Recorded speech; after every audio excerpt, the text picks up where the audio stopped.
Yunus online हो ना? जी हाँ sir. Okay dear, okay. Ganpati, you are online? Yes. Umar sir आप भी ऑनलाइन है, चलिए। So what is working capital? Working capital is nothing but current assets minus current liabilities. ठीक है? तो working capital is nothing but current assets minus current liabilities. यहाँ पर ध्यान से समझना है आपको।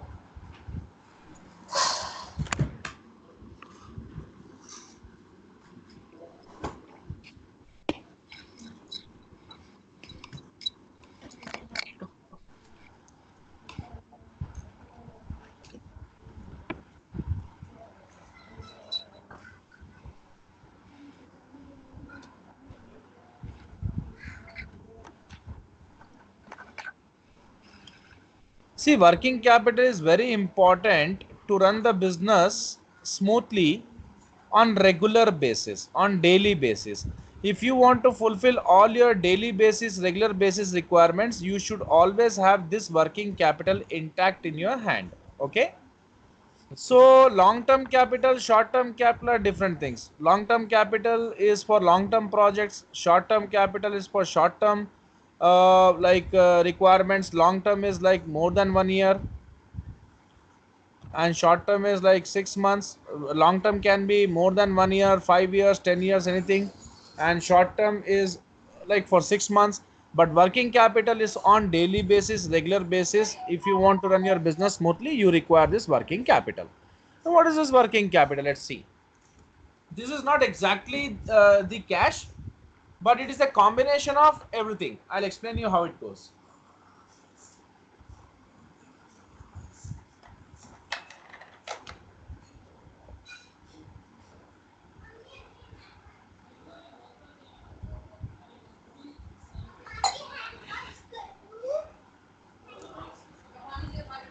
So suppose आपके रिसीवेबल्स हैं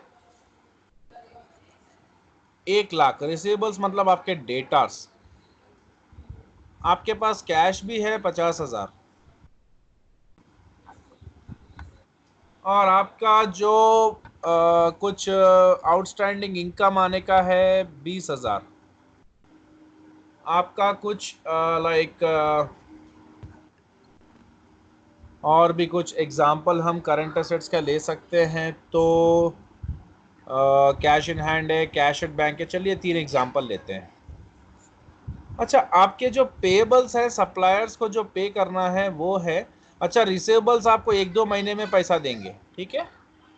रिसीवेबल से पैसा आपको जो है, अच्छा आपका स्टॉक भी होता है। स्टॉक भी आपका है जो आपके पास 50,000 का पड़ा हुआ है, इन्वेंट्री।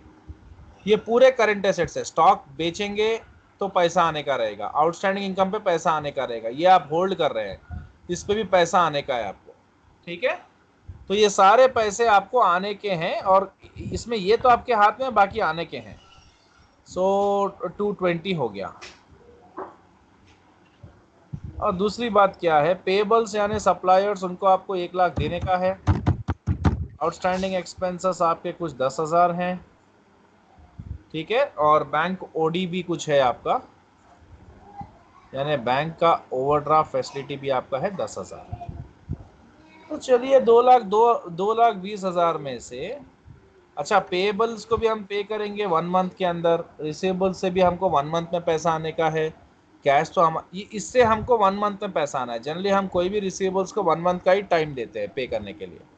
आउटस्टैंडिंग एक्सपेंस यानी छोटे मोटे एक्सपेंस भी 1 महीने में देने का है। स्टॉक भी हमारा जो है 50,000 का माल बिक के हमको पैसा आने का है, और ये हमारे हाथ में है। माइनस अभी हमको 1,20,000 निकाल देंगे तो बचेगा क्या हमारे पास, 1 लाख। ये वो पैसा है जिसको हम डेली बेसिस पे हमारे बिजनेस को रन करने के लिए यूज कर सकते हैं। यानी ये हमको आने का हमारे पास कुछ रह गया और देने का सब निकाल नुकुल के जो बचता है, ये हमारा डेली बेसिस या रूटीन बेसिस पे हमारे पास जो बिजनेस में हम यूज कर सकते हैं वो पैसा होता है। तो उसके बोलते हैं हम लोग वर्किंग कैपिटल। आपके सामने आप देख लिए 1 महीने में पैसा आने का है, ये कुछ हाथ में पड़ा हुआ है, ये हमें देने का 1 महीने के अंदर, ये हमको बेचेंगे तो पैसा आ जाएगा। तो ये पूरा मिला के 2,20,000 हो गया। और इतना हमको 1 महीने में ही देना है, इतना हमको 1 महीने में देने का है, यहाँ आने का था यहाँ देने का है, यहाँ आने का था यहाँ देने का है। आउटस्टैंडिंग इनकम आने का होता है, एक्सपेंस देने का होता है। और बैंक ओवरड्राफ्ट भी हमको कुछ फैसिलिटी बैंक की तरफ से मिली हुई है, 10,000 की है। तो ये सब निकालने के बाद जो बचता है वो ये है, यही वो पैसा जिसको हम डेली बेसिस में, रूटीन बेसिस में अपने बिजनेस में, अपने बिजनेस को स्मूथली डेली डेली के छोटे मोटे जो भी कमिटमेंट्स है उसको पूरे करने के लिए रख सकते हैं, तो उसको वर्किंग कैपिटल कहा जाता है।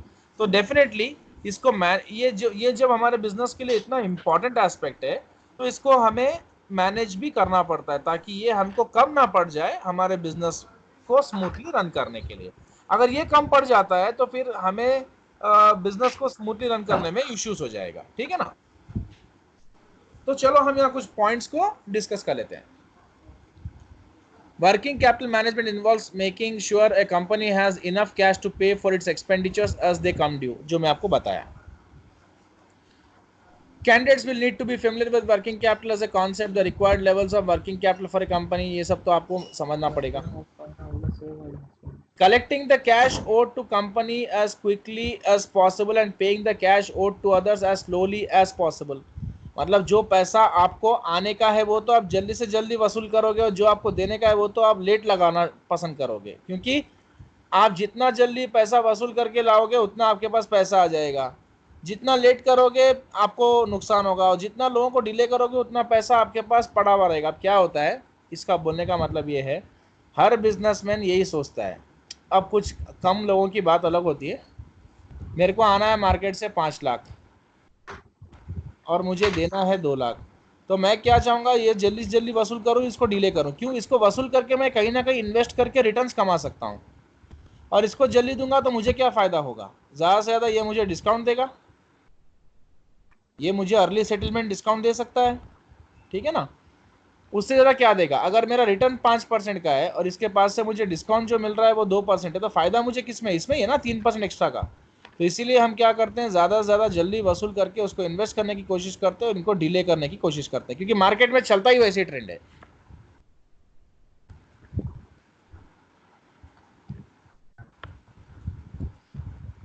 So candidates need to know the ways to speed cash collections load. इसीलिए आप वर्किंग कैपिटल मैनेजमेंट पढ़ रहे हैं कि आप कितना जल्दी अपना पैसा को जितना जल्दी हो सके उतना वसूल करें, और उसके ऊपर कुछ रिटर्न्स कमाने की कोशिश करें, और जितना भी मतलब बाकी आप डिले भी कर रहे हैं तो आपका कोई मिसमैनेजमेंट ना हो। And calculate the effective interest rate imputed by not paying within a discount period and thus not receiving the discount. मतलब आप ये भी देखना चाहते हो कि आप अगर पेमेंट जल्दी नहीं करते हो अपने सप्लायर को, तो नहीं करके आप क्या करोगे, उस पैसे को कहीं ना कहीं इन्वेस्ट करोगे तो आपको रिटर्न्स आएगा। तो वो रिटर्न्स आपका वो डिस्काउंट से ज़्यादा होना चाहिए जो आपको सप्लायर से मिल सकता है। सप्लायर तो क्या करेगा, आपको जल्दी पे करने के लिए आपको वो आपको क्या करेगा, आपको ऑफर्स देगा कि आप जल्दी पेमेंट करोगे तो मैं आपको 2% डिस्काउंट दूंगा। लेकिन आप क्या करोगे, उसका ऑफर आपके लिए बेटर है कि आपको बाहर इन्वेस्ट करके रिटर्न कमाना बेटर है, ये देखोगे। अगर बाहर इन्वेस्ट करके रिटर्न कमाना ज़्यादा बेटर होगा तो आप उसी ऑप्शन को चूज करोगे। तो ये सब चीज़ें आपकी परफेक्ट कब होगी, जब आप वर्किंग कैपिटल मैनेजमेंट करोगे प्रॉपरली। नाउ ये तो मैंने आपको पहले ही बता दिया। अच्छा, वर्किंग कैपिटल फाइनेंस, आपको वर्किंग कैपिटल की ज़रूरत कहाँ कहाँ पड़ती है? एक तो आपका कैश ऑपरेटिंग साइकिल जो भी होता है उसमें आपको वर्किंग कैपिटल की ज़रूरत पड़ती है। मैं आपको कैश ऑपरेटिंग साइकिल क्या है फिर से एक बार समझा देता हूँ। भाई देखो, रेशियोज में हम ऑलरेडी कर चुके हैं। मैंने अपना सामान जो है बेचा है, मैंने मतलब सामान बेचा है, तो मुझे 1 लाख रिसीवेबल से आने का है, और ये रिसीवेबल से आने में मुझे 120 डेज लग रहा है। इन्वेंट्री भी मेरे पास पड़ा हुआ है 50,000 का, इसको बेचूंगा तो मुझे जो पैसा आएगा वो आएगा 40 डेज में। तो 120 डेज मतलब मेरा वो है जब मेरे को पैसा आने का है।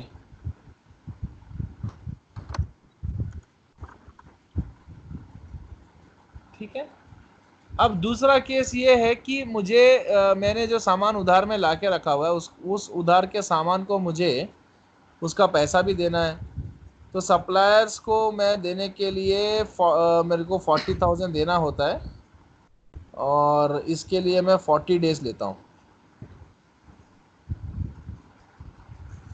ठीक है, तो हम कैश ऑपरेटिंग साइकिल में क्या देखते हैं, या कैश कन्वर्शन साइकिल में,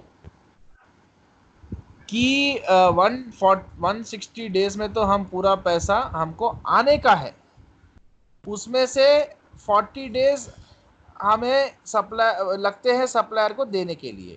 160 डेज हमें लगता है पैसा बाहर से आने के लिए, और इन्वेंट्री को बेच के उस पैसे को वसूल करने के लिए हमें, यानी इन्वेंट्री बिकने में 40 डेज लेता है, और रिसीवेबल्स 120 डेज में देता है, तो 160 डेज में हमें पैसा आ जाएगा, और 40 डेज में हमें पैसा देना होता है। तो 120 डेज जो है, ये 120 डेज आपके वो डेज है जिसमें आपके पास कैश को, मतलब जो भी कैश कन्वर्शन हो गया, यानी जितने भी रिसोर्सेस है, यानी रिसीवेबल्स और ये जो इन्वेंट्री है, ये कैश नहीं है, मैं पहले आपको बता रहा हूं, इनको हमें कैश में कन्वर्ट करना होता है, ये कैश नहीं होते हैं।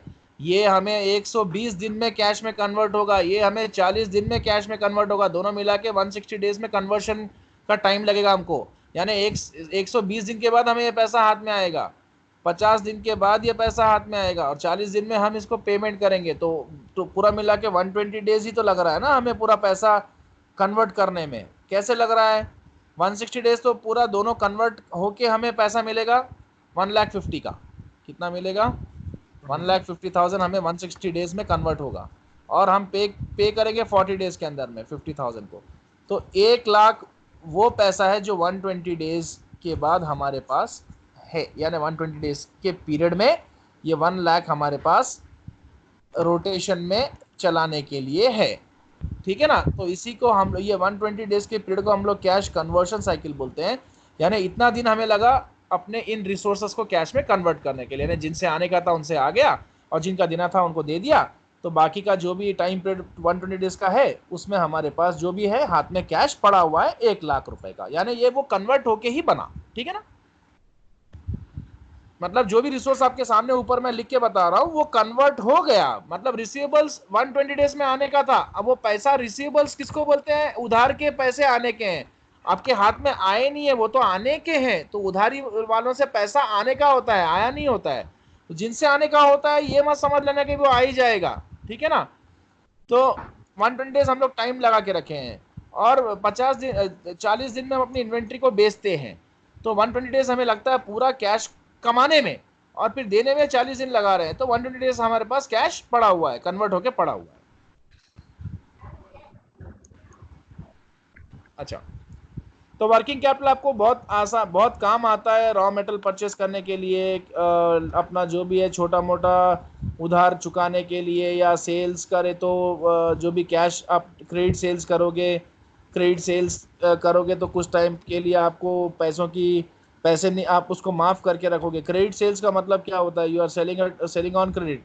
अब क्रेडिट में बेचना मतलब आप उधारी में बेच रहे हो, यानी कुछ टाइम के लिए आप खुद ही रुक रहे हो पैसा, लाइक आपको आने का जो है वो आप उसको टाइम पीरियड दे रहे हो कि आप मुझे 30 दिन में या 40 दिन में पैसा पे कर सकते हो, तो आप खुद ही उसको टाइम दे रहे हो, आप खुद ही रुक रहे हो पैसे के लिए। और उस टाइम पे आपके बिजनेस को स्मूथली रन करने के लिए आपको चाहिए क्या? पैसा। वही आपका वर्किंग कैपिटल होता है। तो रिसीवेबल से पैसा आने में डिले हो रहा है, रॉ मेटेरियल परचेस करना है, गुड्स उधार में बेच रहे हो, या किसी को कुछ पैसा उधार में दे रहे हो, तो इस टाइम पे अपने बिजनेस को स्मूथली रन करने के लिए जो फंड चाहिए होता है वो वर्किंग कैपिटल होता है। और मैंने जो आपको बताया वो वर्किंग कैपिटल कैसे आता है, करंट एसेट्स में से करंट लायबिलिटीज को निकाल के, already shown you the example also. अब हमारे पास वर्किंग कैपिटल भी दो टाइप के होते हैं, टेम्पररी होता है, एक परमानेंट होता है। अच्छा, क्या होता है ये? The minimum amount of working capital maintained at all times to support the firm's day-to-day sales and activities is called permanent। मतलब एक वर्किंग कैपिटल आप हमेशा रखते हो अपने साथ, हमेशा, चाहे कुछ भी हो जाओ, तो उसको परमानेंट बोलते हैं। टेम्पररी मतलब जैसे जैसा सिचुएशन बदलता है वैसे वैसे आपका वर्किंग कैपिटल भी बदलता रहता है,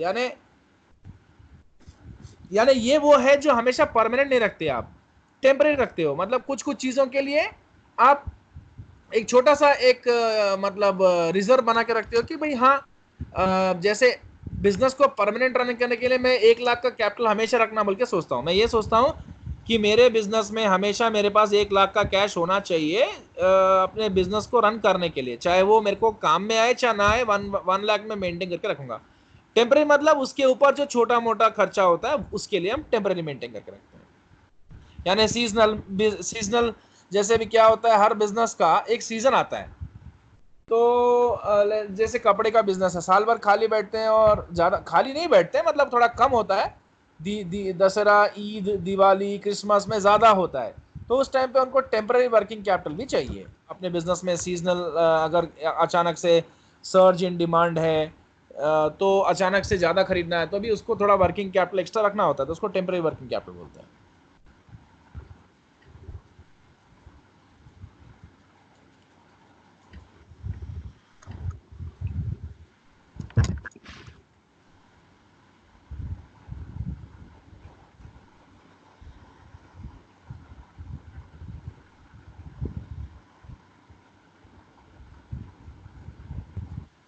ओके, अब हम जाते हैं लेवल्स ऑफ वर्किंग कैपिटल में।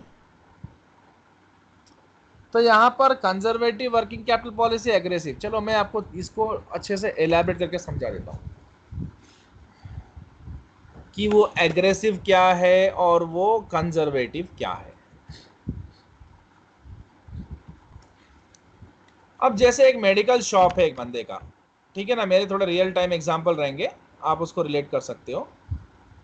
अब ये मेडिकल भी जो है, मेडिकल एंड जनरल स्टोर्स है,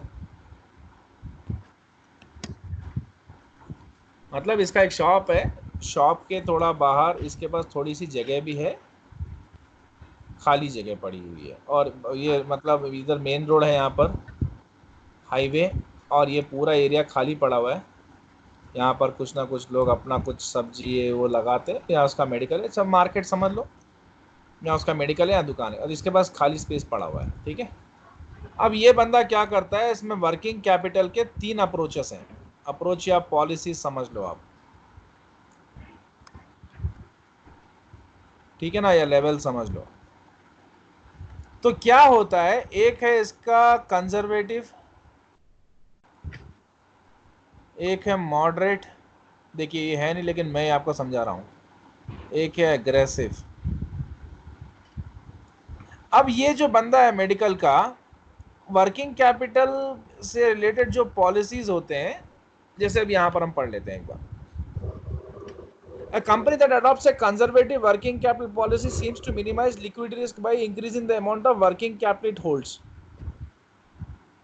As a result, the company gives up potentially high returns available from using additional working capital to acquire long-term assets. ठीक है, समझ में आता है।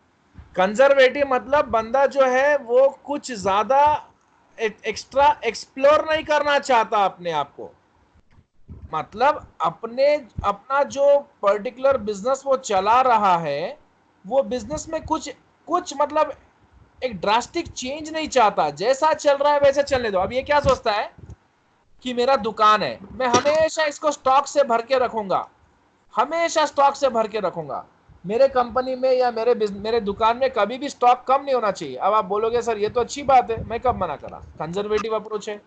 यानी ये स्टॉक अपने दुकान में माल को छोड़ के या जो भी स्टॉक ये भरता है उसको छोड़ के इसके दिमाग में कुछ सोच ही नहीं है, तो ये कंजर्वेटिव अप्रोच है।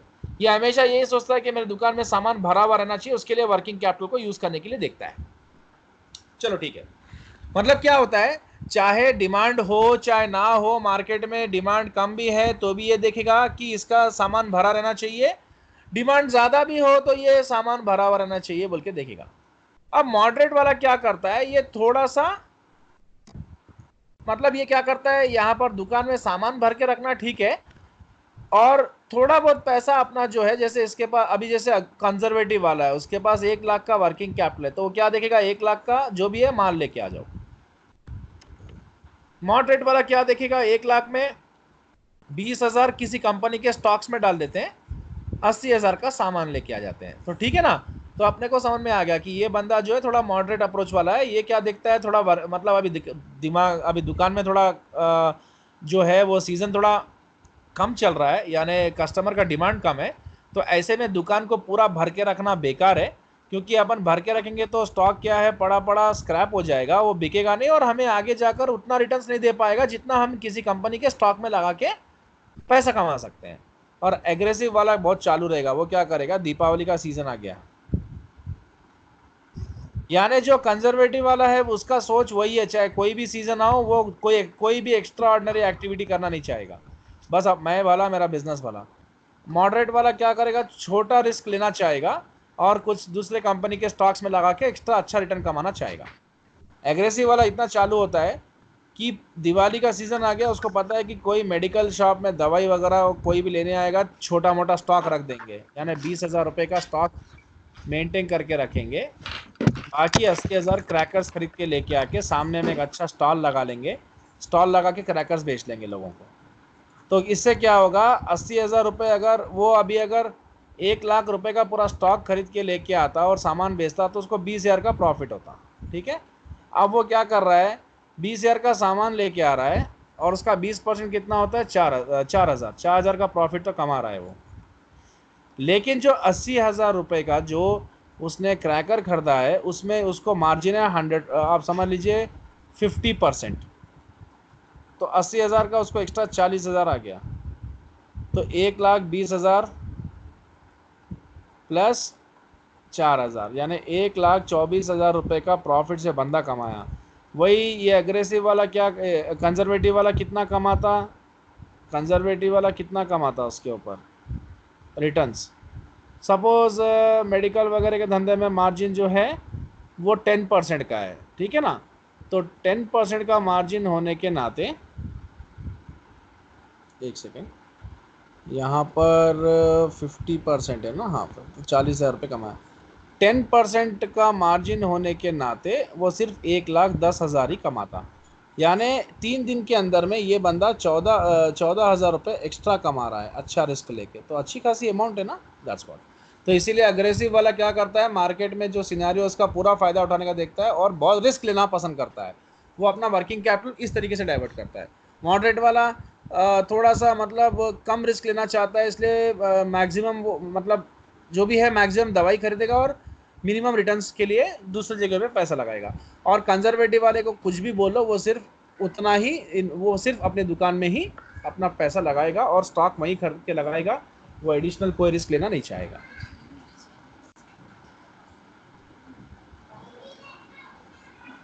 हाँ मैं 5 मिनट्स में आ रहा हूँ, ठीक है मैं आ रहा हूँ। Changes in working capital, company में change its net working capital, भाई अब अपने वर्किंग कैपिटल को कभी भी चेंजेस कर सकते हैं आप। जैसे मैं अभी आपको जो एग्जांपल बताया, current assets minus current liabilities, आप उसको चेंज कैसे कर सकते हो,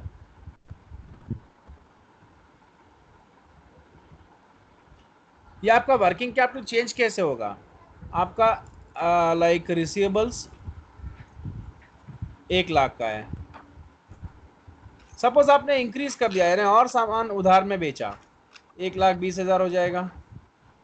आपका स्टॉक जो है पहले आप लेके आते थे 40,000 का, अब आप 60,000 का लेके आ गए। और पहले बैंक का जो ओवरड्राफ्ट था वो आपका 10,000 का हुआ करता था, सिंस आपका बिजनेस बढ़ रहा है, उधार में ज़्यादा बेच रहे हो, तो आपका बैंक ओडी भी अब 20,000 हो गया।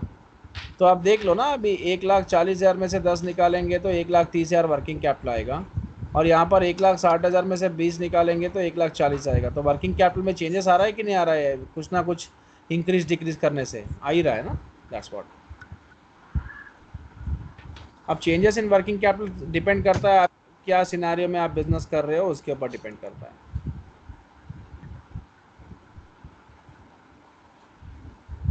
अच्छा, यहाँ कुछ पॉइंट्स देखते हैं।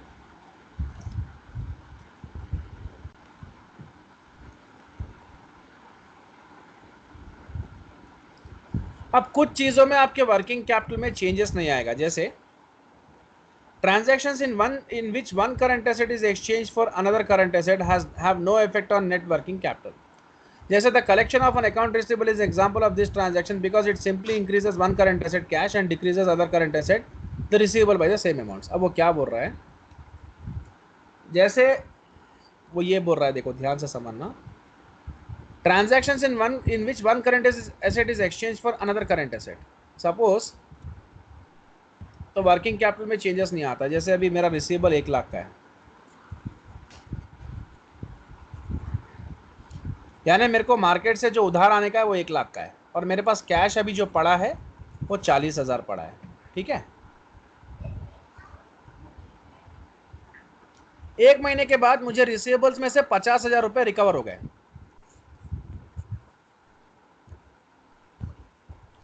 अब मेरा रिसीवेबल्स 50,000 ही है सिर्फ, लेकिन मेरा कैश जो है ना वो कितना हो गया, 40,000 प्लस जो 50,000 मुझे कैश रिसीव हो गया।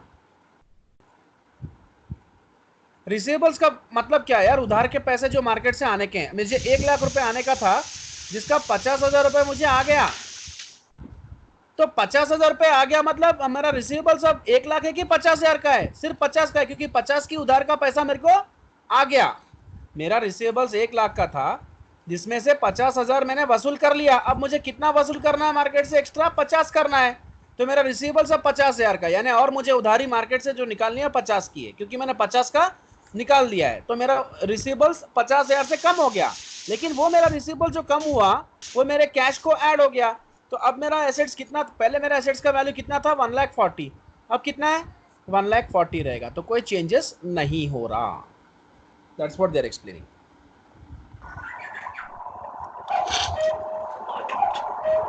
तो अब आपको क्या देखना है, ऐसे कुछ एसेट्स जिनको एक्सचेंज करने से आपके एसेट्स में कोई फर्क नहीं आ रहा, उससे आपका वर्किंग कैपिटल में भी कोई चेंजेस नहीं होगा। अगर आपके एसेट्स एक्सचेंज करने पर चेंजेस हो रहे हैं, मतलब अभी मैंने क्या बताया आपको एग्जांपल, यहां पर मेरा रिसीवेबल्स रिसीव होने के बाद भी मेरा कैश बढ़ जाता है, और मेरा टोटल जो है 1,40,000 और 1,40,000 रह जाता है। देखो, मेरे को बाहर मार्केट से जो उधारी आने की 1 लाख की है, मेरे पास कैश 40,000 पड़ा है, तो उधार का पैसा मुझे आ गया 50। तो उधार का पैसा 50 आ गया, तो मैं कैश अकाउंट में डाल दिया उसको, तो मेरा कैश अब 90,000 का हो गया, लेकिन मेरा रिसीवेबल्स तो 50 का रह गया ना, क्योंकि 50 के पैसे आ गए, तो मेरा एसेट्स उतना ही वैल्यू का है। तो क्या मेरे वर्किंग कैपिटल में कोई चेंजेस आएगा? नहीं आएगा। चलो भाई, यहां तक आप लोग थोड़ा सा रीड करो और ये क्वेश्चन करो, उसके बाद फिर हम ये एग्जाम्पल भी आपको सॉल्व करना है। वर्किंग कैपिटल देखना है आपको, ये देखना है कि आपका वर्किंग कैपिटल इंक्रीज हो रहा है कि डिक्रीज हो रहा है। ठीक है, यहाँ तक करो, फिर मैं कंपोनेंट से आपसे डिस्कस करता हूँ। मुझे 5 मिनट का ब्रेक दो प्लीज। ओके, चलो प्लीज कैरी ऑन।